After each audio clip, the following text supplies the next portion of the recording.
Hello guys, कैसे हो आप सब। आई होप कि आप सब ठीक होंगे। आज मैं बना रही हूँ चिकन कीमा। ये मैं थोड़ा सा स्टाइल मारती हुई, तो प्याज, एक टमाटर, थोड़ी सी हरी मिर्च और लहसुन, ये सब को हम अच्छे से चॉप करेंगे।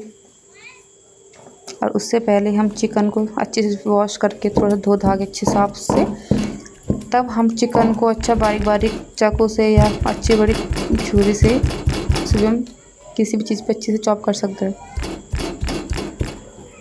बारीक बारीक। वैसे तो है मेरे हस्बैंड करते हैं, पर वो थोड़ा लेट में आएंगे ड्यूटी से आज, तो मैंने खुद से करा कि अपना काम खुद से भी करना चाहिए। ये हम डालते हैं थोड़ा सा तेल, सरसों का डाल लो, रिफाइंड डाल लो, जो आपकी मर्ज़ी।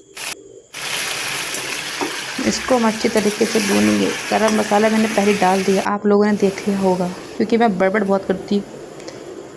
अब हम हल्दी, मिर्ची, नमक, गरम मसाला स्वाद अनुसार डालेंगे। लो भैया, मसाला हमारा तैयार हो चुका है और हमारा चिकन भी अच्छी तरीके से फ्राई हो गया। अभी थोड़ा सा अपने आप को निहारते हुए, ऐसे इतनी बुरी भी नहीं लगती हूँ ना मैं, ठीक है। अब हमारा चिकन अच्छे से तल चुका है, अब उसको हम निकाल देंगे। फिर हम जो मसाला अच्छे से चॉपिंग किया था उसको अच्छे से हम फ्राई करेंगे। लो भाई, हमारे हस्बैंड भी आ गए हैं। ये रखा वहाँ सामान, बोल रहे हैं कि इतना मोटा मोटा क्यों चॉप किया। मैंने कहा जब तुम नहीं थे तो मैंने अपने आप से कर लिया। मसाला भी तैयार हो चुका है। यहाँ इनकी बन रही है ब्लैक कॉफ़ी। फिर मैंने बोला चलो मैं पत्नी होने का धर्म भी निभा लेती हूँ। बोल रहे थे जब बनाई मैंने तो मैं खुद ले भी सकता हूँ। मैंने कहा कोई बात नहीं। ये लीजिए हमारा भैया, मसाला भी तैयार हो चुका है, चिकन भी डाल दिया है उसमें। आप चाहो तो चावल डाल सकते हो, वरना अवॉइड भी कर सकते हो।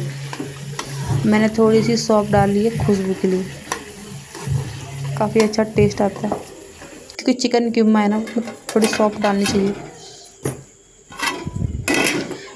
देखो कलर कितना प्यारा आया है। पर थोड़ी सी गलती मुझसे ये हो गई कि मैंने उसको ज़्यादा ही मोटा मोटा चॉप करा है। वैसे बारीक भी कर सकते हो आप अपने हिसाब से। चावल डाल दिए, जैसे कि थोड़ा बहुत पानी जितना भी आपको चाहिए, जिससे कि चावल गल जाए उतना पानी डालना है। साथ साथ चिकन भी अच्छे से गल जाएगा और चावल भी। ये देखो व्यू कितना प्यारा है। देखिए सब्जी हमारी तैयार हो चुकी है। इसको थोड़ा सा और पानी सुखाएंगे, इसका पूरा सूखा सूखा कर देंगे। देखो कैसी लग रही है, बहुत टेस्टी बनी है ये।